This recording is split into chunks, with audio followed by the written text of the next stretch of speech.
Hello? Hello, Miss Hock?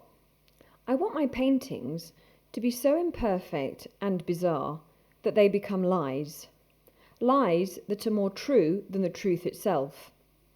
That's what Van Gogh said to his brother Theo, and that was in 1922. I wondered. George, there's another thing I want to tell you about. It's an idea from Scott Fitzgerald for a short story. One day, a man wrapped some mice in some cloth made up with pieces from an old carpet to avoid spreading germs. So then, would you believe, a few months later he released the mice, and he found that around the house there were little mice with the same pattern as the old carpet on their skin. How curious. He did not suspect a thing like that could happen, but it happened. And that really happened then. Of course it happened.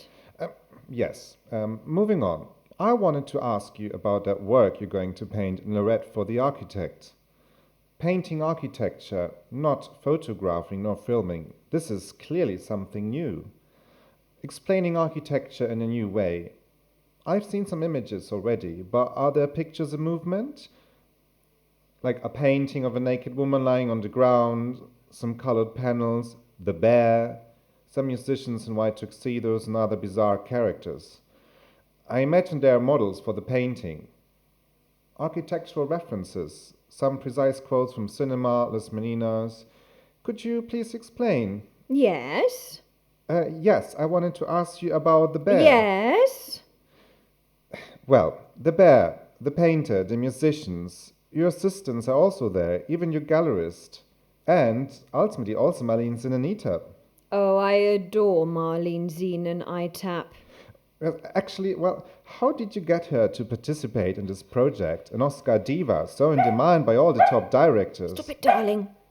Sit, darling. Darling, what have I told you? Excuse me, Miss Hock? Good girl, sit there. Good girl. Miss Hock? Well, history of art is a dialogue between the desire to be closer to reality and the difficulties to achieve it. We need to accept the existence of ambiguity that lies somewhere between reality and fiction. All discipline is a fiction presented as true, after all. Mm-hmm.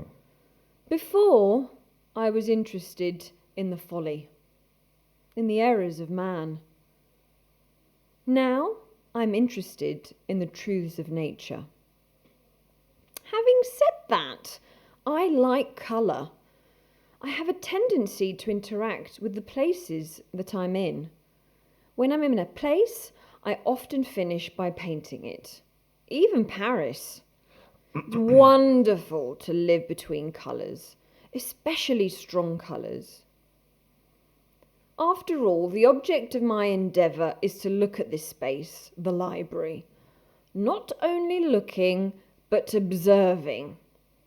And that's when you find the interesting angles, and that's when I'm able to express the emotion that I feel. It's the pleasure of feeling alive, of being able to see things and the space itself. This is where you can find my attraction to painting. People can see the spaces in the way that I saw them. Yes, I like my paintings. Going back to the meaning of these characters. A few years ago, I had a conversation in Gibraltar.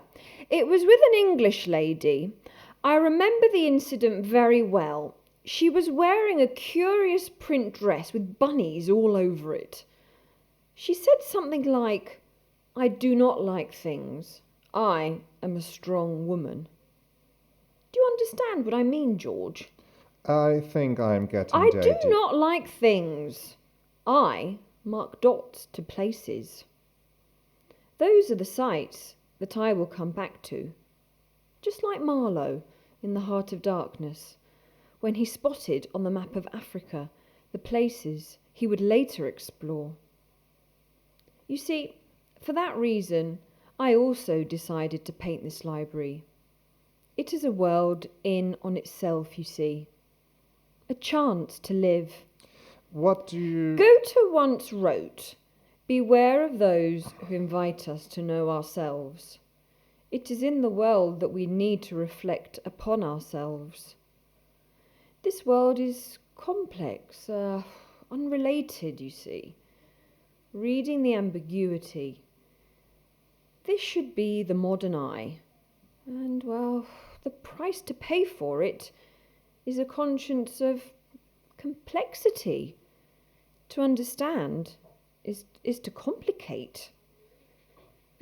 Images cannot comfort us anymore. They can even be disturbing.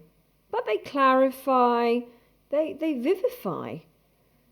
My friend Daniel, the architect, said... Miss Hock, yesterday you told me that you didn't like quotations, actually.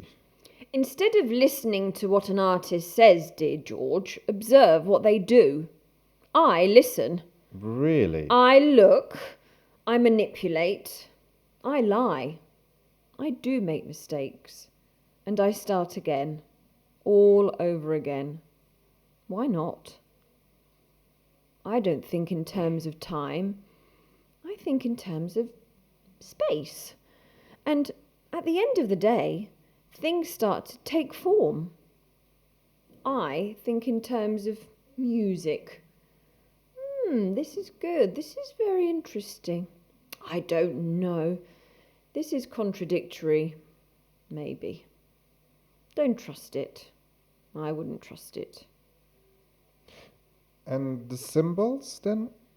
The ambiguity, the doubt, and the incertitude are a substantial part of my work. The mélange, the paradox, the simulation, the simulacrum, the game. After all, to observe is to invent. Behind the accumulation of all symbols always lurks a lack of meaning. The lack of meaning requires criterion, and this requires opinion. Opinion, reflection, and ultimately reflection, skepticism. So, Miss Hock, what you mean basically Darling, the whole world knows that skepticism and humour live hand in hand. I also dislike things, but I like the rhythm of things keeping tempo. Miss Hock? Miss Hock, hello? Are you there? Are you there, Miss Hock? I can't hear you.